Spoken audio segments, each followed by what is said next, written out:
After almost 2 years of battling the pandemic, this is not the graph that we want to see. So, will a booster dose help in fighting the COVID-19 pandemic?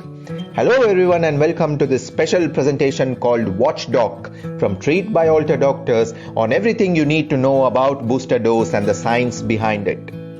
As we can see in these graphs from the United States of America, the vaccine efficacy for the mRNA vaccines, mainly the Pfizer and the Moderna vaccines, start decreasing over time, particularly since the Delta variant became the predominant circulating viral strain. However, we need to understand that even though the protection against symptomatic COVID-19 began to drop, the protection against hospitalization and severe disease still remained high. So, do booster doses improve protection? To answer that, we look at this phase 3 trial conducted by Pfizer for their mRNA vaccine. The study enrolled approximately 10,000 participants. All participants had previously received 2 doses of the Pfizer COVID-19 vaccine, and the booster vaccine was given 10 to 12 months after the second dose. Now, what did the study show? At a median follow-up of 2.5 months, among the 4,659 who received the booster dose, only 6 developed symptomatic COVID-19 as compared to 123 people out of the 4,614 who did not receive the booster. This translated to a vaccine efficacy of 95%. So the booster dose restored the vaccine efficacy which was seen in the initial 2 months. But what is important is to also realize that when we look at the secondary outcomes, we start seeing that there was no hospitalizations which occurred in those who received only 2 doses or the booster doses. Neither did any deaths due to COVID-19 occur either in those who had received only 2 doses or those who received the booster dose. In other words, there was no added benefit of the booster dose for these endpoints. Now, we similarly had a lot of other studies done using other COVID-19 vaccines which showed that immunogenicity, that is, the production of neutralizing antibodies, increases with a booster dose, which may translate into a reduced chance of contracting the infection. So, which vaccine can be given as a booster dose?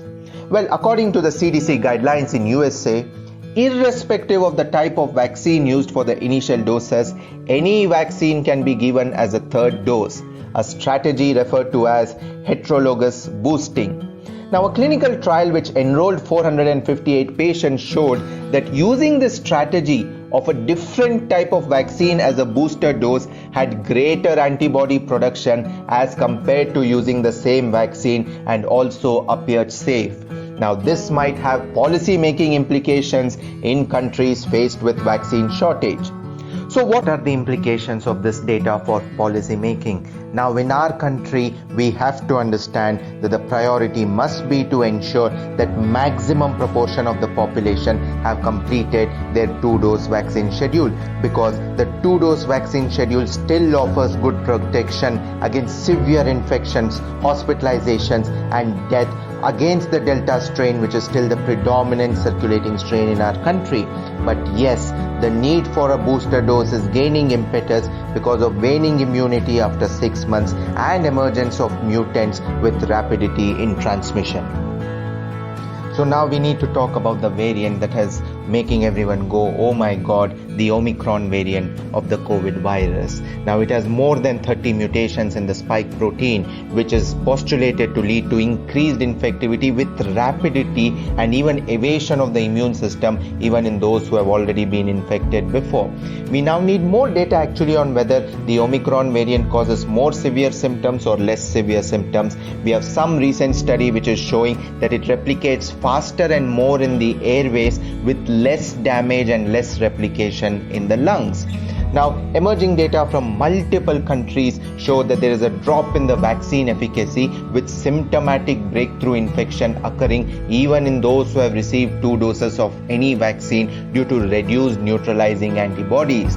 And therefore, there is a case for a booster dose, as we have lab-based studies of blood samples of those who have received booster doses of Pfizer or Moderna vaccine, which show increased antibody levels sufficient to neutralize the Omicron variant as compared to those who have received only 2 doses.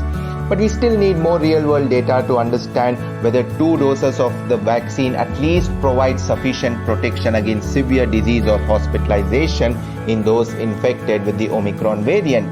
Preliminary data from South Africa, which had the recent surge, shows that the 2-dose Pfizer vaccine offers 78% protection against hospitalization. What we have learned so far is that essentially good mask compliance, preferably with the N95 masks, social distancing, avoiding unnecessary large gatherings still are the fundamentals in the battle against the pandemic.